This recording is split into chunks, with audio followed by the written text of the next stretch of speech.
Welcome to 99th Monkey Liberty News for Monday, September 8th, 2014.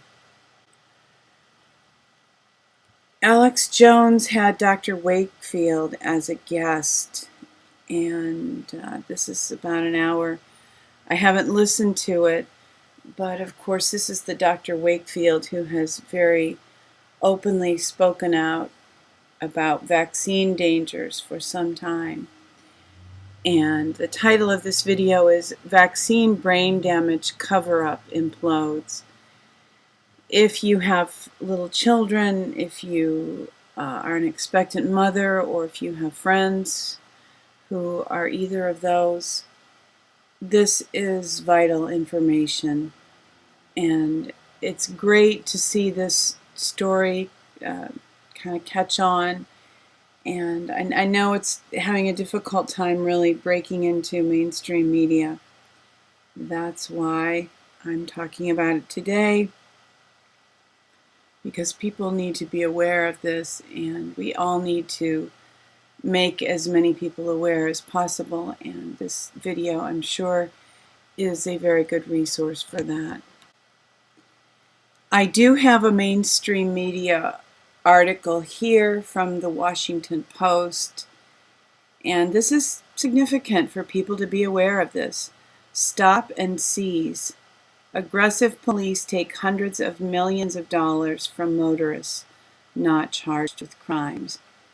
And there's a video here and an article, and it outlines how police just take money from motorists, and then motorists have a long, hard battle, even though they are innocent of any crimes, getting their money back. So I'm glad to see this in the Washington Post. I do believe, to some extent, that what we consider Liberty News is breaking more into the mainstream media. And I mentioned, I think it was Friday, about how 9/11 was discussed on C-SPAN, and Richard Gage had an opportunity to be televised on C-SPAN talking about 9/11 cover-up and what the real truth is. And as more of us focus on these issues, we force mainstream media to acknowledge and pick up on some of these issues. This is actually an advertisement from the Oxford Club. Don had this in his stock market commentary yesterday, and I wanted to include it because evidently this dollar issue, implosion of the dollar, replacement of the dollar, we've all heard so many theories on this, but it does appear that very soon something is going to happen. I think I mentioned a few days ago that on September 30th, I think it was last week, Benjamin Fulford wrote in his blog that on September 30th, the Federal Reserve would run out of money. And it remains a little fuzzy exactly how that will be addressed. But according to this, a change is going to occur beginning on September 17th. How one $662.1 trillion event will disrupt America's money supply, devastating millions, while making others very rich, starting September 17th. Again, this is an advertisement. I'm certainly not endorsing this. There's no affiliation between me and Don and this organization. But this video expresses an idea very clearly of what Don and I both believe is a pretty likely scenario, at least in part or close to what will actually play out. And it's crucial really for all of us to be aware of this. Changes are coming, they're inevitable. Whether they will be changes for good or for ill, according to a liberty and truth outlook perspective, is up to us to a large degree, and I have more to say about that. I'll get to that at the end of today's video. Ron Paul's Texas Straight Talk, Nixon's Vindication. And this video is, I didn't watch the video, but I read an article about the video. And Ron Paul was evidently discussing how Nixon assumed a lot of presidential power and used the IRS to go after his political enemies. And compared to what he did,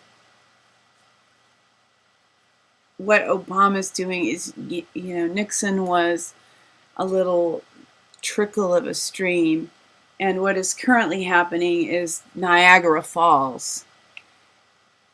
So that's why Ron Paul stated that Nixon's been vindicated, because one of the articles of impeachment mentioned Nixon's abuses of presidential power. And after Fast and Furious, Benghazi, the IRS scandal, many other issues, the question of the birth and the records, who Obama really is he even really an American citizen? These are just enormous issues, and Obama has yet to be impeached.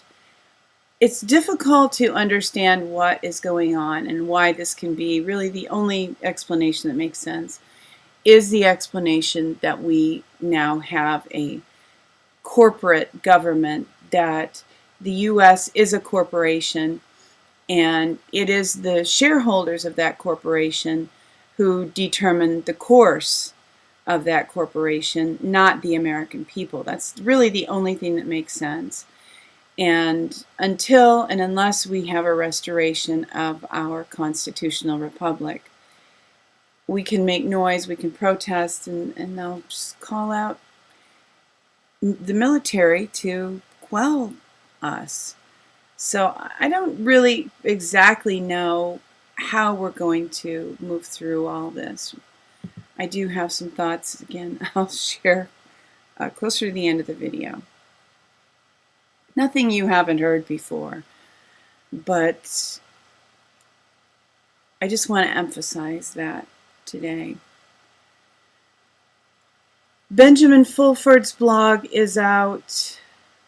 Anniversary of 9/11 comes with no arrests but some untimely deaths. There are a couple things I want to highlight here. And the first is that the fact that Obama himself admitted last week that he was an actor. In an interview with NBC, when asked about why he went directly to the golf course immediately after making a statement about the supposed death of American journalist James Foley, said, quote, part of this job is also the theater of it. A part of it is, how you are, not something that always comes naturally to me, end quote, from Obama. Not exactly brilliant communication. I don't think he will be remembered the way Reagan is, as the great communicator, but it's fairly clear that what he was saying is that he is an actor. Part of this job is also the theater of it. And I have read articles from yesterday, or maybe it was just tweets, that he regrets going to the golf course after he learned this news. Of course, the reality is most liberty, truth people, okay, I'll just say it, most conspiracy theorists believe that the Foley beheading was faked anyway. If it was faked, that does explain why Obama might go to the golf course without thinking too much about his decision. He forgot that he was an actor playing a part. And are his priorities out of whack? I always think about the Ferris Bueller line, when about the Ferrari that Ferris says about the father who owns the Ferrari. A man with priorities so far out of whack doesn't deserve such a fine automobile. And these people who are, quote, governing, end quote, us, do not deserve such a fine people as we are. Their priorities are so out of whack. But, of course, we must assume some responsibility for that because we, through our silence, have offered our consent. And from the Daily Caller, another bit of acting that he is effectively doing is delaying amnesty for immigrants until after the November elections. And articles will state that the Democrats want him to wait because this will be bad for them in the elections, because the American people don't want amnesty offered to all these immigrants, illegal immigrants. So he's going to wait to give them amnesty so that it won't impact the elections. Well, can we please just exercise a little bit of gray matter here and realize that the fact that he's waiting until after the elections does not mean that we all can't vote in the elections against people who are supportive of amnesty. And it's not difficult to find out who they are. Benjamin Fulford mentioned something about Joan Rivers' death in his weekly blog, and he's kind of implied that she was a part of the Zionist establishment. We watched the documentary about her life last night. It was called A Piece of Work, and we just kind of watched out of curiosity, but quite honestly, we were surprised at how outside the establishment she really seemed to be. And it seemed that she was being straight. I didn't feel like there was deception in it. It actually even kind of felt as if she might have been her career might have been sabotaged at one time. Fox offered her her own nightly entertainment show, and at the time she had been guest hosting for Johnny Carson at NBC. This alliance with Fox destroyed her relationship with both Johnny Carson and NBC. And at Fox, her husband had run-ins with Rupert Murdoch, and Joan had to choose between continuing with a different producer other than her husband and leaving Fox because of the issue between Rupert Murdoch and her husband. And she was loyal to her husband and left Fox. And interestingly enough, she also had a comedy bit that's in this documentary about how unlikely it is that they couldn't find Osama bin Laden. And this was recorded, I believe, in 2010. And that was before the faked death of Osama bin Laden, this more recent one. And she was talking about him being on dialysis.